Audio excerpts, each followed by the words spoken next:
आज का हमारा टॉपिक है जर्नल एंट्रीज। यानी आज हम सभी जर्नल एंट्रीज के बारे में जानेंगे कि जर्नल एंट्रीज क्यों किया जाता है, कैसे किया जाता है और इसे करने का कुछ बेसिक्स रूल्स के बारे में जानेंगे। सबसे पहले तो हम समझते हैं कि जर्नल एंट्रीज जो है वो किन ट्रांजेक्शन्स का किया जाता है, किन सभी चीजों का जर्नल एंट्रीज किया जाता है। तो आपको बता दें कि बिजनेस में जितने भी फाइनेंशियल ट्रांजेक्शन्स होते हैं उन सभी फाइनेंशियल ट्रांजेक्शन्स को हम जर्नल में रिकॉर्ड करते हैं। आपके बिजनेस में सर्विसेज, एसेट्स, लायबिलिटीज इंक्रीज हो रहे हैं या डिक्रीज हो रहे हैं, उनमें क्या चेंजेस हो रहे हैं, इन सभी को हम जर्नल में रिकॉर्ड करते हैं। ओके, तो एंट्री जो है वो डबल एंट्री सिस्टम को फॉलो करता है। ओके, ये डबल एंट्री सिस्टम क्या है? तो डबल एंट्री सिस्टम उस सिस्टम को कहते हैं जिसमें प्रत्येक ट्रांजेक्शन्स को 2 पार्ट में डिवाइड किया जाता है, that is debit and credit. Okay, तो ये हमारा डबल एंट्री सिस्टम है। जर्नल में भी हम प्रत्येक ट्रांजेक्शन्स को 2 पार्ट में डिवाइड करते हैं, जो एक पार्ट डेबिट होता है and another part is credit. हम इसे समझते हैं। हाँ, तो double entry system journal follow करता है और जर्नल में हम जितने भी फाइनेंशियल ट्रांजेक्शन्स होते हैं उन सभी का रिकॉर्डिंग करते हैं। फाइनेंशियल ट्रांजेक्शन्स मतलब वैसे ट्रांजेक्शन्स जो मनी में हो या फिर वैसे ट्रांजेक्शन्स जिनका कोई मनी वैल्यू हो। तो सबसे पहला है हमारा जर्नल। आज हम जर्नल एंट्रीज का बेसिक बातों को समझेंगे। जर्नल में हम ट्रांजेक्शन्स को रिकॉर्ड करते हैं, ट्रांजेक्शन्स को। ओके, ये ट्रांजेक्शन्स क्या होते हैं? तो ट्रांजेक्शन्स का मतलब होता है लेन देन करना। ट्रांजेक्शन्स का मतलब क्या होता है? लेन देन करना। जी हाँ, लेन देन, लेना और देना। ओके, जर्नल एंट्रीज में लेन देन का काम होता है। लेन देन जितना भी होता है बिजनेस में उनको रिकॉर्ड करते हैं। ओके, तो ट्रांजेक्शन्स 2 टाइप्स के होते हैं। क्या क्या होता है ये? तो सबसे पहले ट्रांजेक्शन 2 टाइप्स का है। इसका मतलब कि एक ट्रांजेक्शन जिसमें आप लेते हैं, जो है लेना, टेक, और लेने के बदले में हमेशा हमें कुछ ना कुछ हमेशा पेड करना ही होता है। कोई भी चीज फ्री में नहीं मिलता, कभी नहीं मिलता, कुछ भी फ्री में नहीं मिल सकता। तो जो चीज आप लिए हैं उसके बदले में आपको उस वस्तु के वैल्यू के बराबर ही कुछ पे करना पड़ता है। और ये कुछ क्या है? तो अभी हम जानते हैं कि हम अभी अगर कोई भी चीज हमें अगर मिलती है या लेते हैं तो उसके बदले में हम कैश पे करते हैं, तो हमें देना भी पड़ता है। देना, दैट इज गिव। ओके, तो किसी भी बिजनेस में गिव एंड टेक का जो काम होता है, इन सभी को रिकॉर्ड करना ही जर्नल एंट्रीज कहलाता है। हाँ, तो एंट्रीज जो है वो 2 मेथड से किए जाते हैं। ओके, जर्नल एंट्रीज हम 2 मेथड से कर सकते हैं, जिसमें आपका पहला मेथड जो है उसे हम ट्रेडिशनल बोलते हैं, ट्रेडिशनल अप्रोच।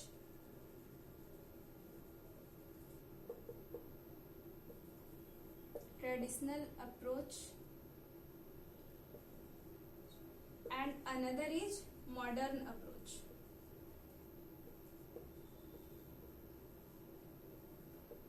ओके, तो इस वीडियो में हम सभी अकाउंटिंग जर्नल एंट्रीज का मेथड के बारे में नहीं जानेंगे, बल्कि हम ये जानेंगे कि जर्नल एंट्रीज में क्या डेबिट करते हैं, क्या क्रेडिट करते हैं, इन सभी बेसिक बातों को आज हम समझेंगे। ओके, तो ये जो ट्रेडिशनल अप्रोच है ये मैं नेक्स्ट वीडियो में बताऊंगी और उसके भी नेक्स्ट वीडियो में मैं आपको मॉडर्न अप्रोच के बारे में बताऊंगी।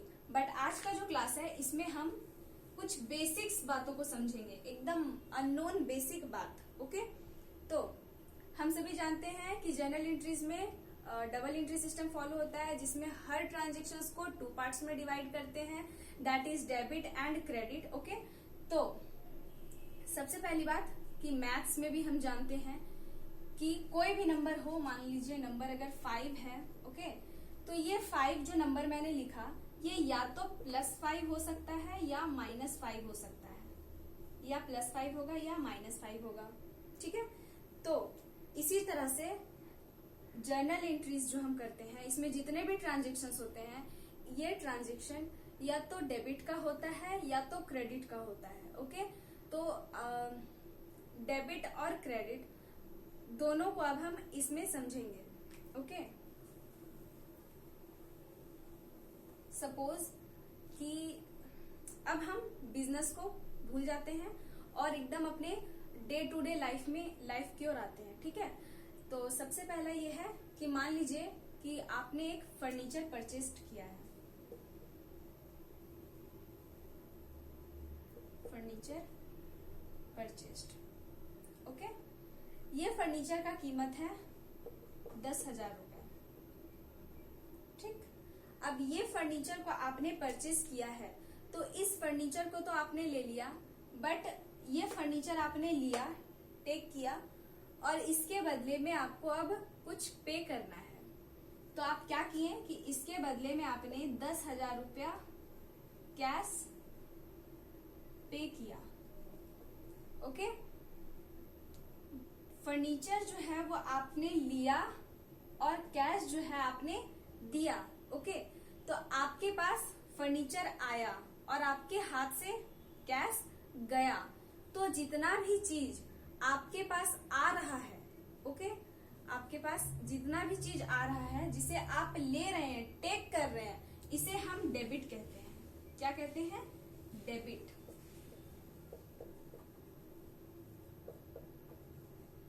जितना भी चीज आप ले रहे हैं, जितना भी चीज आपके पास आ रहा है, ये आपका डेबिट होता है, और जितना भी चीज आप दे रहे हैं, आपके पास से जो जा रहा है, वो क्रेडिट होता है।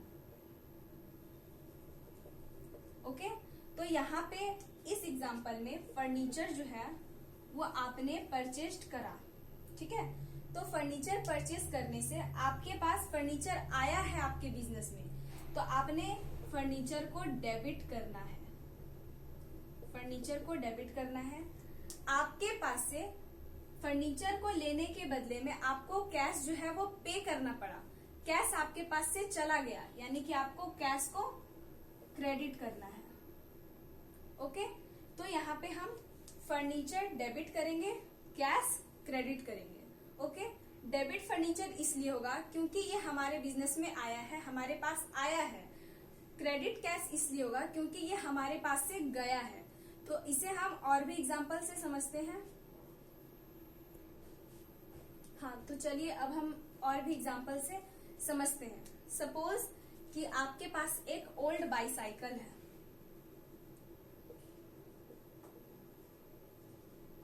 आपके पास ये ओल्ड बाईसाइकिल है। आपने इस ओल्ड बाईसाइकिल को किसी को बेचना है। ओके, तो इस ओल्ड बाईसाइकिल की कीमत आपने 2,000 रुपए रखा है। ठीक है, यानी आपसे जो भी व्यक्ति ये ओल्ड बाईसाइकिल खरीदेगा, उसे आपको वो व्यक्ति आपको 2,000 रुपीज पे करेगा। ठीक है, तो इस ओल्ड बाईसाइकिल को आपने सेल कर दिया,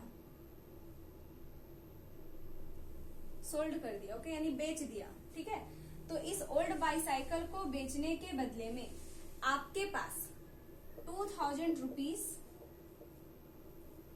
कैश आए, यानी इसे आपने टेक किया, लिया, और ओल्ड बाईसाइकिल को दिया, गिव किया। 2,000 नहीं, ओल्ड बाईसाइकिल। ओके, तो यहाँ पे आपके पास से बाईसाइकिल गया और कैश आया। तो क्योंकि आपके पास कैश आया है, आपने कैश को टेक किया है, तो जितने भी चीजों को टेक करते हैं उसे क्या कहते हैं? डेबिट। तो यहाँ पे हम कैश को डेबिट कहेंगे, डेबिट करेंगे। क्या करेंगे? डेबिट करेंगे। और आपके पास से बाईसाइकिल चला गया है, इसलिए आप बाईसाइकिल को क्रेडिट करेंगे। ओके, तो हम इसे कहेंगे कि cash account debit to bicycle account. Okay, तो यहाँ पे ये आपने किसी चीज को परचेस किया है, तो वो आपके पास आ रहा है, तो उस चीज को आप डेबिट करेंगे। आपके पास से जो गया है उसे आप क्रेडिट करेंगे। क्लियर? तो ये तो था किसी थिंग को परचेस करने का, लेकिन हम सभी जानते हैं कि ट्रांजैक्शंस केवल वस्तुओं का ही नहीं होता है, बल्कि कुछ सेवाएं भी है। व्यक्ति जो है वो सेवाओं का भी ट्रांजेक्शन्स करते हैं, दैट इज सर्विस का मतलब ये है कि हम लोग सर्विस का भी ट्रांजेक्शन्स करते हैं। अब यदि आप किसी को सर्विस दे रहे हैं या किसी से सर्विस ले रहे हैं तो इसका हम लोग डेबिट और क्रेडिट कैसे पता करते हैं, चलिए हम आगे समझते हैं। तो आपने अपने पास एक ड्राइवर रखा है, ठीक है। इस ड्राइवर को आप एवरी मंथ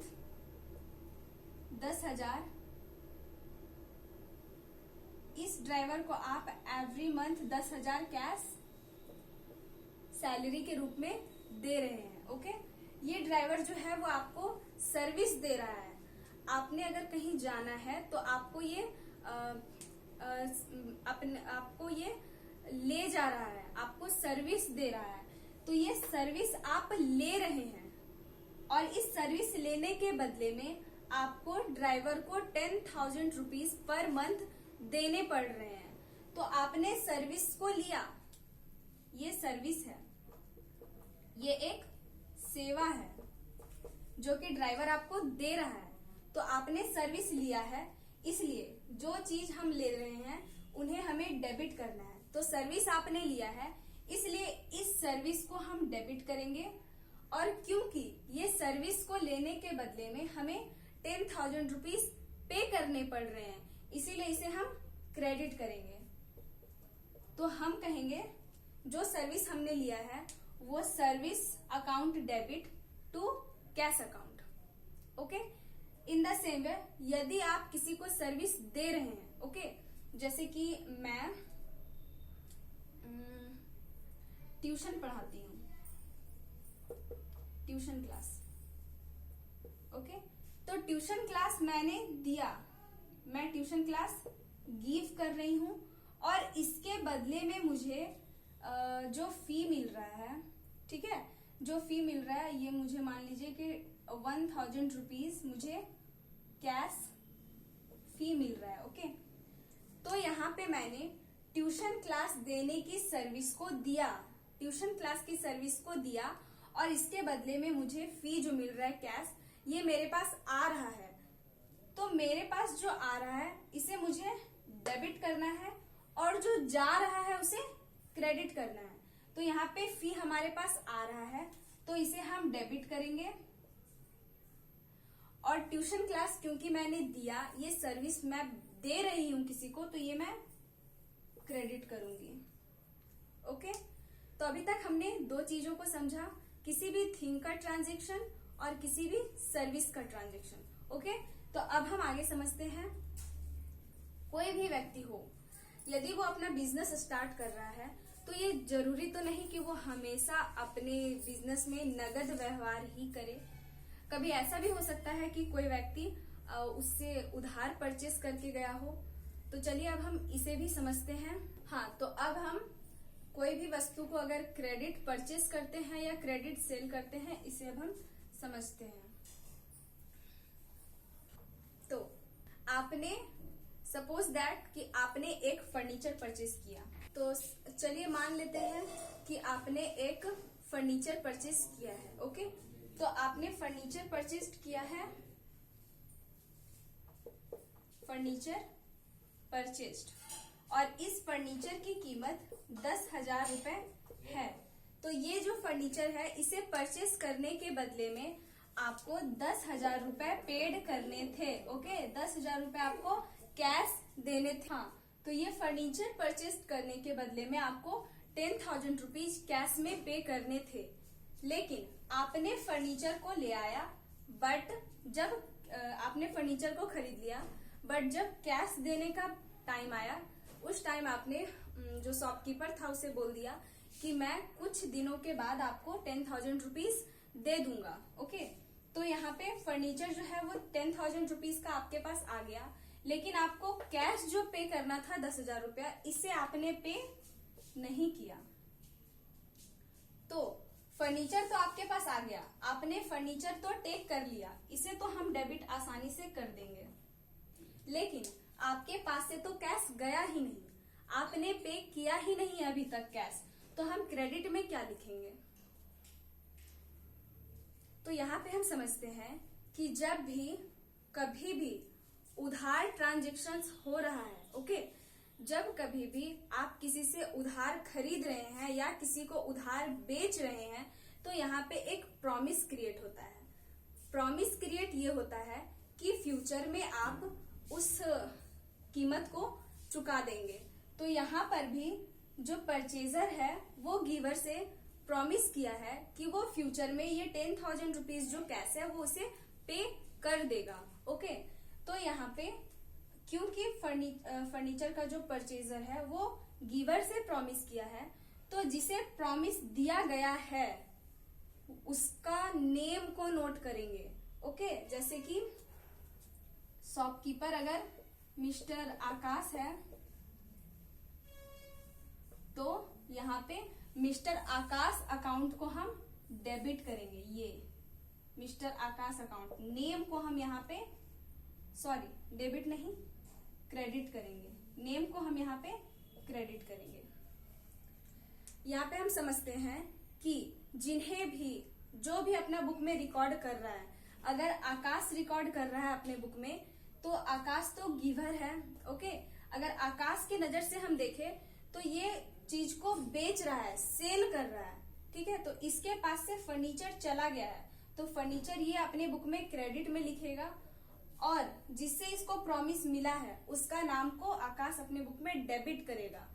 अगर ये जो लेने वाला है ये अपने बुक में एंट्री कर रहा है तो फर्नीचर उसके पास क्योंकि आ रहा है इसलिए वो फर्नीचर को डेबिट करेगा और उसने अभी तक कैश पे नहीं किया है, लेकिन जिसे इसने कैश पे करने हैं उसके नेम को क्रेडिट करेगा। ओके, हम इसे एक एग्जांपल से बहुत ही अच्छे से समझते हैं।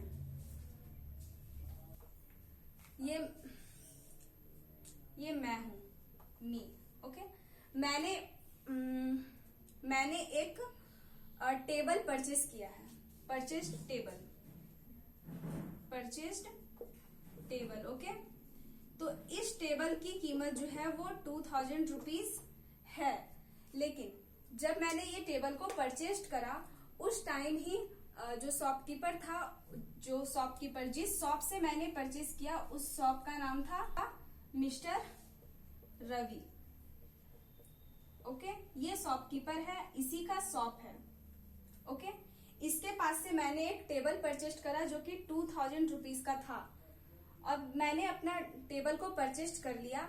उसके बाद जब कैश देने का टाइम आया तो मैंने मिस्टर रवि से कहा कि आपको 2 या 3 दिन बाद मैं 2,000 रुपीज पे कर दूंगी। यानी मुझे 2,000 रुपीज पे करने थे कैश में, लेकिन मैंने पे नहीं किया। ओके, अब मैं जो हूं वो अपने बुक में एंट्री कर रही हूं, तो मेरे पास टेबल को मैंने परचेज करके लाया।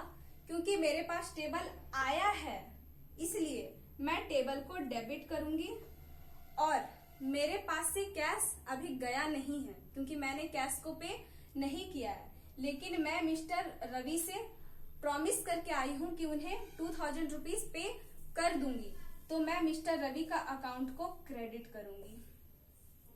ओके, यानी हम इस ट्रांजेक्शन को ऐसे लिखेंगे। टेबल, क्योंकि हमारे पास टेबल आया है इसलिए टेबल अकाउंट को हम डेबिट करेंगे और मिस्टर रवि को हमने कैश अभी दिया नहीं है, उधार में परचेज किया इसलिए कैश अकाउंट नहीं लिखेंगे, मिस्टर रवि अकाउंट लिखेंगे। To mister Ravi account. Okay, तो ये एंट्री जो है वो उधार में परचेज करने का है, लेकिन क्या हमेशा उधार में ही रखेंगे? नहीं, एक ना एक टाइम में हमें ये 2,000 रुपीज मिस्टर रवि को पे करने ही होंगे। तो जब मेरे पास कैश आएगा और मैंने पे कर दिया, चलिए मान लेते हैं कि ये हमारा डे 1 था और ये डे 1 पे मैंने फर्नीचर को परचेज किया। अब डे 2 जब आया तब मैंने क्या किया, ये 2,000 रुपीज को पे कर दिया। डे 2, अब 2,000 रुपीज जो है मिस्टर रवि को हम दे दिए। तो अब इस ट्रांजेक्शन को, जो ये ट्रांजेक्शन हुआ है, table account debit to mister Ravi account, इसमें बस टेबल को परचेस करके अपने पास लाए हैं, इसी का हुआ है। लेकिन मिस्टर रवि को पे किए 2000 रुपीज, इसका रिकॉर्डिंग हुआ है क्या? नहीं हुआ है। तो अब हम इसे रिकॉर्ड करेंगे। तो यहाँ पे जिसे पे करना था उसको हम डेबिट कर देते हैं, यानी मिस्टर रवि अकाउंट जो है, ये मिस्टर रवि अकाउंट जो है वो अब आपका डेबिट हो जाएगा। और आपने क्या पे किया? तो कैश पे किया, तो कैश आपका क्रेडिट हो जाएगा। क्लियर? इस ट्रांजेक्शन को हम खत्म कर रहे हैं, पे कर रहे हैं, पेड। तो यहाँ पे mister Ravi account debit, okay, and cash account credit. आ रही है समझ में? तो यहाँ पे जो मिस्टर रवि अकाउंट था उसे ही हम डेबिट करेंगे, ओके। बस इसे रिवर्स कर दिया जाएगा। ये ट्रांजेक्शन हमारा ऐसे इसका रिकॉर्डिंग हम ऐसे करेंगे, mister Ravi account debit to cash account, okay. यानी मिस्टर रवि को हमने कैश में पे कर दिया। अब ये जो उधार परचेस हुआ था ये हमारा इक्वल हो चुका है। जब हम उधार परचेस करके लाए उसका भी रिकॉर्डिंग हो गया, और जब कैश में पे कर दिए उसका भी रिकॉर्डिंग हो गया। तो ये तो हमारा उधार परचेस करने का था। अब यदि हम कोई चीज उधार में बेचेंगे तो उसका रिकॉर्डिंग कैसे करेंगे, अब हम इसे समझते हैं। तो सबसे पहले हम वही एग्जांपल लेते हैं। आपके पास ओल्ड बाईसाइकिल है जिसकी कीमत आपने 2000 रुपीज रखा है। अब इसे आपने अपने किसी फ्रेंड को सेल कर दिया, ठीक है। आपका फ्रेंड मान लीजिए कोई भी है, रोहित, ओके। आपका कोई रोहित नाम का फ्रेंड है, इसे आपने ये बाईसाइकिल से आपने अपना बाईसाइकिल जो है वो बेच दिया। अब ये क्योंकि आपका फ्रेंड है इसलिए इसने कहा कि भाई तुम अभी मुझे बाईसाइकिल दे दो, मैं तुम्हें बाद में पे कर दूंगा। तो क्योंकि ये आपका फ्रेंड है इसलिए आप इसे मना भी नहीं कर सकते। तो आपने बाईसाइकिल जो है उसे उधार बेच दिया। तो आपके पास से ये बाईसाइकिल तो है वो सेल कर दिया आपने, तो आपके पास से बाईसाइकिल चला गया। तो बाईसाइकिल को तो आप क्रेडिट करेंगे, ठीक है, इसमें कोई प्रॉब्लम नहीं है। बट रोहित के पास से आपको कैश में 2000 रुपीज आने थे जो कि आपको नहीं मिले। ये कैश जो है वो आपके पास नहीं आया। तो अब आप डेबिट क्या करेंगे? तो यहाँ पे एक प्रॉमिस क्रिएट हुआ है कि रोहित आपको बाईसाइकिल का 2000 रुपीज जो है वो पे करेगा। आज नहीं तो कल वो जरूर 2000 रुपीज आपको देगा। तो यहाँ पे आप क्या करेंगे? रोहित का अकाउंट को, रोहित क्योंकि नेम है इसलिए नेम को, रोहित का नेम को हम डेबिट कर देंगे। तो यहाँ पे आप Rohit account debit to bicycle account, okay. तो ये आपने उधार बेचा इसका एंट्री था। लेकिन जब आप कैश रिसीव कर लेंगे रोहित से तब आप एंट्री क्या करेंगे? तो यहाँ हम समझते हैं कि अगर आपको आपका फ्रेंड जो रोहित है वो कैश दे दिया तो आप क्या करेंगे? तो जस्ट यहाँ पे भी रिवर्स हो जाएगा क्योंकि रोहित आपको कैश दे दिया है, आपने कैश को रिसीव कर लिया है। तो यहाँ पर आप, हाँ, तो आपने रोहित से कैश में 2000 रुपीज जो है वो रिसीव कर लिया है, ठीक है। तो यहाँ क्योंकि रोहित को हम डेबिट किए थे तो अब हम इसका जस्ट अपोजिट कर देंगे। अब ये रोहित जो है वो हमारा क्रेडिट में हो जाएगा, ठीक है। अब रोहित क्रेडिट में हो जाएगा और आपने क्या रिसीव किया? कैश रिसीव किया, यानी आपके पास कैश जो है वो आया है, आपने टेक किया है, यानी कैश को हम डेबिट करेंगे। तो कैश यहाँ पे आपने रिसीव किया है तो कैश जो है वो आपका डेबिट हो जाएगा। तो यहाँ पे आप एंट्री ऐसे बना सकते हैं, cash account debit to Rohit account. तो ये जब आप किसी भी चीज को, आप या बिजनेस में किसी भी चीज को उधार बेचेंगे उसका था ये। ठीक है, चलिए अब आगे समझते हैं। हाँ, तो पहला कंडीशन में हमने जाना कि किसी भी थिंग का ट्रांजेक्शन, सेकंड कंडीशन हम जाने किसी भी सर्विस का ट्रांजेक्शन, फिर हम जाने किसी भी कोई भी उधार ट्रांजेक्शन्स के बारे में जाने, और अब हम कंडीशन 4 समझेंगे, जब आप बिना किसी को कुछ पेड किए आपको कोई चीज मिल गया, या बिना किसी से कुछ प्राप्त किए आपके पास से वो चीज चला गया, जिसे हम प्रॉफिट या लॉस बोलते हैं। ओके, तो चलिए हम इसे अब समझते हैं। तो यहाँ पे पहले से हम तो चलिए मान लिया जाए कि आप कहीं जा रहे हैं और रास्ते में आपको एक वॉच मिल गया है, और इस वॉच को जो है, इस वॉच के मिलने के बदले में आपको कुछ भी पे नहीं करना पड़ा, क्योंकि ये वॉच रास्ता में पड़ा हुआ था और आपने उठा लिया, तो ये आपका प्रॉफिट हो गया। ठीक है, क्योंकि इसके बदले में आपको कुछ भी पे नहीं करना पड़ा। तो इस टाइप के ट्रांजेक्शन को आप कैसे रिकॉर्ड करेंगे, अब इसे हम समझेंगे। ओके, तो आपके पास वॉच आ गया है, यानी कि आपने वॉच को लिया है, तो ये वॉच जो है वो आपका डेबिट में आप नोट करेंगे। जब आप जर्नल करेंगे तब आप वॉच को डेबिट करेंगे, बट आपने तो कुछ पेड किया ही नहीं। अब क्योंकि आपके पास से कोई भी चीज नहीं गया है, आपने कुछ भी पे नहीं किया है, इसलिए आपके पास क्रेडिट करने के लिए अभी कुछ भी नहीं है।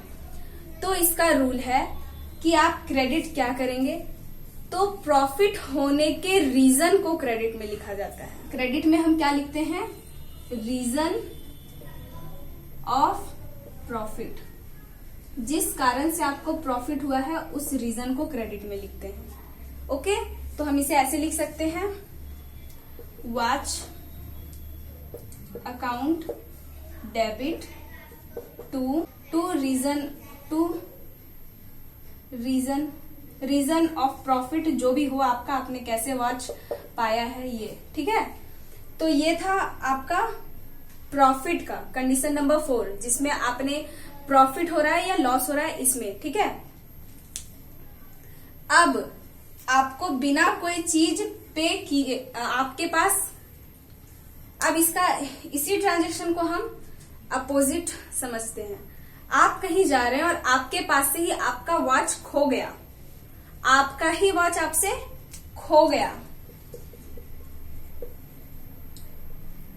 वॉच को आपने लॉस्ट कर दिया। ठीक है, तो आपके पास से तो लॉस्ट हो गया। ठीक है, हाँ, तो आपने अपना वॉच लॉस्ट कर दिया, भुला दिया। ओके, तो इसे हम कैसे रिकॉर्ड करेंगे, तो इसे हम ऐसे समझते हैं कि आपके पास वॉच था, लेकिन आपने उसे दे दिया या खो दिया, मतलब आपके पास से तो वो चला गया ना, तो जो चीज आपके पास से चला गया है उसे हम क्रेडिट में नोट करते हैं। तो वॉच अकाउंट को हम क्रेडिट करेंगे, लेकिन आपके पास आया कुछ भी नहीं, तो डेबिट आप क्या करेंगे, तो रीजन ऑफ लॉस को आप डेबिट करेंगे। रीजन ऑफ लॉस को आप कहाँ रिकॉर्ड करेंगे, तो रीजन जिस कारण से आपका लॉस हुआ है उसे डेबिट में लिखेंगे। ओके, तो यहाँ पे हम ऐसे लिख सकते हैं, लॉस्ट या loss account debit to watch account. Okay, तो ये भी आई होप क्लियर हो गया होगा। इसे हम एक एग्जांपल से समझते हैं। ठीक है, तो चलिए समझते हैं। यदि कोई शॉप है, ठीक है, एक शॉप है और इस शॉप में जो है वो अचानक आग लग गया है, फायर हो गया है। ठीक है, जिसमें से 2000 का जो स्टॉक था उस शॉप में वो फायर में खत्म हो गया है। ठीक, तो यहाँ पे कुछ आया तो नहीं, ये जो दुकान है, ये दुकान का जो बिजनेस है, ये दुकान का, इसके जो ओनर है उसके पास तो कुछ आया नहीं, बट शॉप में जो भी 2000 का गुड्स था 2000 का जितना भी स्टॉक था ये चला गया, तो ये स्टॉक जो है वो चला गया, इसलिए ये क्रेडिट होगा। और डेबिट में क्या करेंगे, तो रीजन ऑफ लॉस को हम डेबिट करेंगे। तो रीजन क्या था लॉस का, फायर, तो इसे हम ऐसे लिख सकते हैं, loss by fire account debit to stock जो जल गया। ओके, तो ये था आपका कंडीशन नंबर 4। अब एक और आखिरी कंडीशन बच गया है। ये कंडीशन को हम जर्नल एंट्री करने के टाइम पे ही आपको ज्यादा अच्छा से समझ में आएगा, लेकिन मैं अभी ऐसे ही आपको बता देती हूँ। हाँ, तो ये कंडीशन आपका क्या है, तो चलिए अब हम इसे समझते हैं। कभी ऐसा भी तो हो सकता है कि आपने किसी वस्तु को परचेस किया हो और उसे परचेस करने के बदले में जो आपको अमाउंट पे करना है उसमें से कुछ अमाउंट को आपने पे कर दिया और कुछ अमाउंट आपने उधार के रूप में बोल दिया। ओके, तो इस तरह से आप किसी वस्तु को बेच भी सकते हैं या किसी वस्तु को खरीद भी सकते हैं। तो इसका एंट्री हम कैसे करेंगे, इसे हम एक समझ लेते हैं कि सपोज दैट कि आपने फर्नीचर को परचेस्ड करा है। ओके, आपने फर्नीचर को परचेस्ड करा और इस फर्नीचर की कीमत 10,000 रुपीज थी। ये फर्नीचर परचेस करने के बदले में आपको कैश 10,000 रुपए देने थे। ओके, लेकिन आपने फर्नीचर परचेस्ड कर लिया, बट ये कैश जो 10,000 रुपीज आपको देने थे ये आपने नहीं दिया, बल्कि इसके बदले में आपने केवल और केवल 5,000 रुपीज ही पेड किया और जो बाकी का 5,000 रुपीज था वो आपका बच गया, वो आपने उधार मान लिया। ओके, तो अब हम समझते हैं। फर्नीचर तो परचेस कर लिए, फर्नीचर हमारे पास आ गया है, इसलिए इसे हम डेबिट करेंगे। ठीक है, कैश जो है हमारे पास से गया, लेकिन आधा कैश गया और आधा जो है वो नहीं गया। तो जो आधा कैश गया उसे हम क्रेडिट करेंगे और जो कैश नहीं गया उसे भी क्रेडिट में लिखेंगे, बट कैश के नाम से नहीं, बल्कि जिसे आपने प्रॉमिस किया है उसके नाम से लिखेंगे।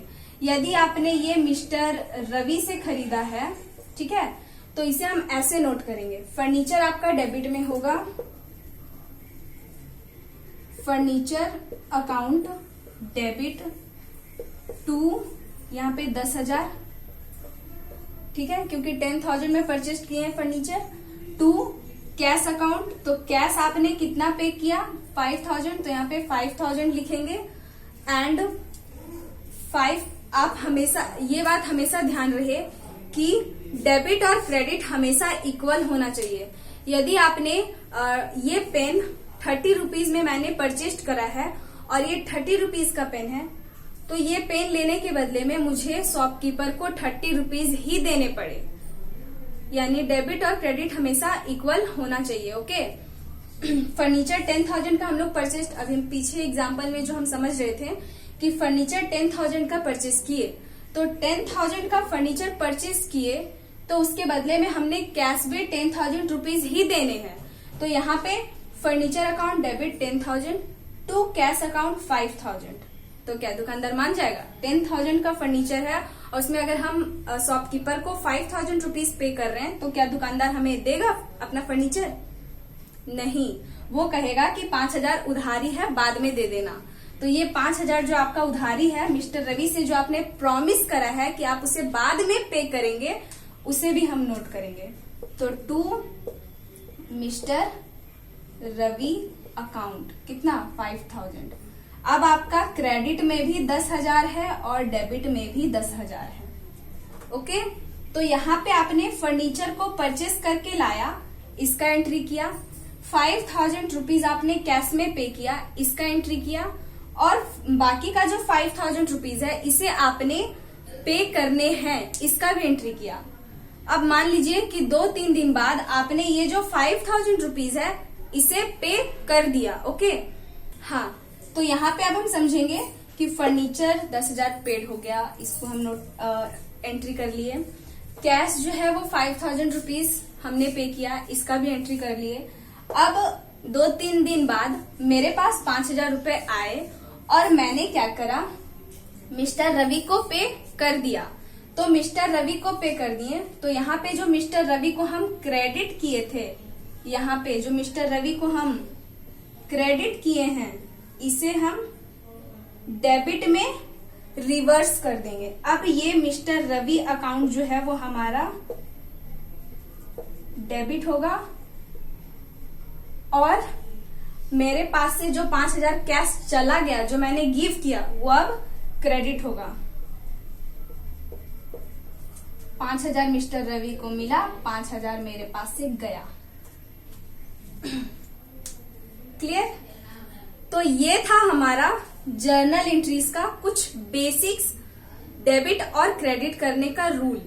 अब नेक्स्ट वीडियो में हम ट्रेडिशनल अप्रोच के बारे में जानेंगे। उसमें हम साइंटिफिक तरीके से किसी भी ट्रांजैक्शन को कैसे रिकॉर्ड करते हैं, क्या डेबिट साइंटिफिक तरीके से किस चीज को डेबिट किया जाता है, किस चीज को क्रेडिट किया जाता है, ये हम समझेंगे।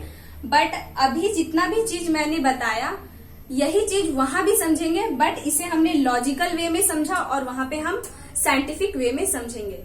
तो इसी के साथ हमारा ये क्लास खत्म होता है। तब तक के लिए आप अपना ख्याल रखिए। Stay fit and stay at home. Bye bye.